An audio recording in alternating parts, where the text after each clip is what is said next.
പാലും പഴവും എന്നുള്ള മൂവിയുടെ വിശേഷങ്ങളുമായിട്ടാണ് ഇരിക്കുന്നത്. ഞാൻ പറയുന്നത് ശരിയല്ലേ ചാൻ ചേച്ചി? ഈ പാലും പഴവും എന്തിനാന്ന് ചിന്തിച്ചിട്ടുണ്ട് എപ്പോഴെങ്കിലും? കല്യാണം കഴിഞ്ഞ് വീട്ടിൽ വരുമ്പം അതും സദ്യ കഴിച്ച ഒരു അവസ്ഥ വരുമ്പോഴാണ് ഒരു ബന്ധമില്ലാത്ത ഈ സാധനം തരുന്നത്, അല്ലേ? അങ്ങനല്ലേ ചിന്തിച്ചത്? എനിക്കറിയില്ല കേട്ടോ സത്യത്തിൽ അത് എന്തിനാ വേണ്ടി. You know I don't know. Because പാലും പഴം പറഞ്ഞ പോലെ ആയുർവേദത്തിൽ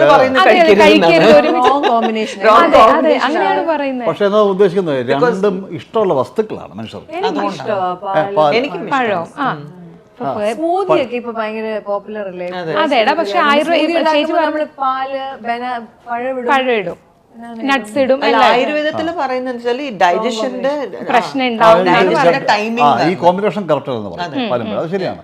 പക്ഷെ നമ്മളല്ലേ വെഡിങ് കഴിഞ്ഞ് വരുമ്പോഴേ പിന്നെ ആദ്യരാത്രിയുടെ ഏത് സീൻ കഴിഞ്ഞാലും ഒരു കൊട്ടം പഴവും പാലും ഉണ്ടാവല്ലോ. അത് ഇഷ്ടപ്പെടാത്തവരെ കോഫിയിലോ എല്ലാം വിട്ടു കൊടുക്കുകയും അതല്ലെങ്കിൽ വല്ല ഹോർലിക്സോ വല്ല ബോൺമിറ്റ ഹോർലിക്സോ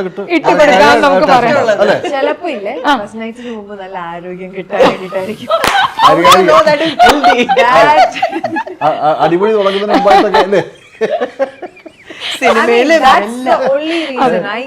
അതെ അതെ അതെ. പിന്നെ ക്ഷീണിച്ചു കഴിയുമ്പോഴും ആവാം, അല്ല? അങ്ങനെയല്ല, കല്യാണമൊക്കെ ക്ഷീണിച്ചു വരുമല്ലേ, അങ്ങനെ ആവായിരിക്കും.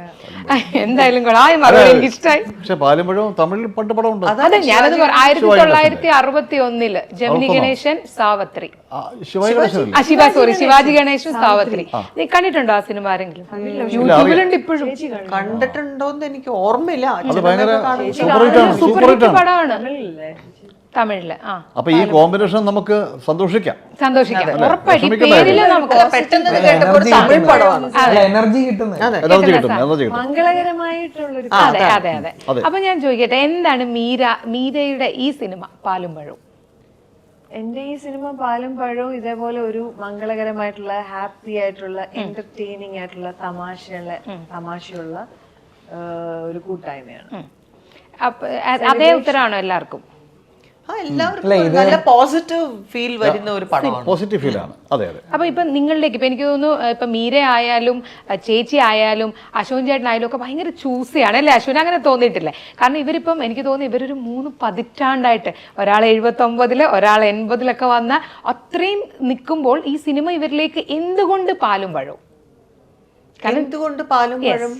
പാലും ഫസ്റ്റ് ആക്ച്വലി ഒരു കാര്യം പറയാം, പാലും പഴവും ഫസ്റ്റ് ഞാൻ പടത്തിന്റെ പേര് കേട്ടപ്പോൾ തമിഴ് പടമാണോ എന്ന് ചോദിച്ചു. കാരണം മൈൻഡിൽ പെട്ടെന്ന് പാലും. എന്റെ അമ്മയുടെ അടുത്ത് ഞാൻ അമ്മ ഞാൻ അഭിനയിക്കാൻ പോകുന്ന പടത്തിന്റെ പേര് പാലും പഴം, തമിഴ് പടമാണോ എന്ന് ചോദിച്ചു. സോ അത് പെട്ടെന്ന് കേൾക്കുമ്പോൾ നമുക്ക് പിന്നെ ലെജൻഡറി ആയിട്ടുള്ള ശിവാജി ഗണേശനൊക്കെ അഭിനയിച്ച ഒരു പടം, ആ ഒരു പടത്തിന്റെ പേര് എന്നൊക്കെ വരുമ്പോ ഒരു സുഖം, ഒരു പോസിറ്റീവ് ഫീൽ ആണ്.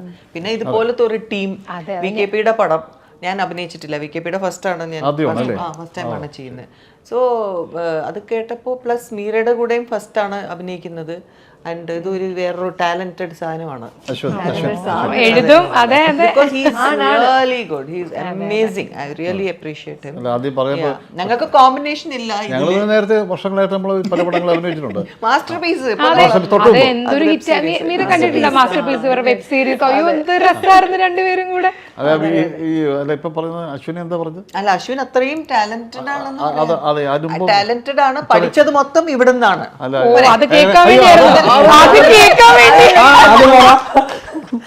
വേണ്ടി അതുകൊണ്ടാണോ എന്താ പറഞ്ഞേ? ഞാൻ ഉദ്ദേശിച്ചത് അതല്ല. പക്ഷെ ഞങ്ങൾക്ക് മനസ്സിലായി. അല്ല, അശ്വിന് ആദ്യം ഒരു മുഖവര ഇത്ര സാധനത്ത് പെട്ടെന്ന് കേട്ടാ നീ ഇരിക്കുന്ന ഇത്രയും വൃത്തികെട്ട ഒരു സാധനം. അങ്ങനെയല്ല ചേച്ചി പറഞ്ഞു. എനിക്ക് അവന് ഇഷ്ടമാണ്, അതുകൊണ്ടാണ് അവൻ. സത്യം. അതെ, ബിക്കോസ് എനിക്ക് ഇപ്പോഴും ഫസ്റ്റ് ഡേ സെറ്റിൽ വന്നപ്പോഴും ഇതാണ് ഹീറോ VKP ഒക്കെ. അപ്പൊ ഞാനും എന്റെ മൈൻഡിലും ഈ ഒരു കൊച്ചു പയ്യൻ. അപ്പൊ ഞാനും എന്റെ ഫസ്റ്റ് പടം കണ്ടിട്ടില്ല, അപ്പൊ I didn't know his talent. പക്ഷെ ആദ്യത്തെ ഒരു സംഭവം അഭിനയിക്കുമ്പോഴേ നമുക്ക് അറിയാൻ പറ്റും അത്രയും, his so natural. And comedy എന്ന് പറഞ്ഞാൽ അമേസിംഗ് ആണ്.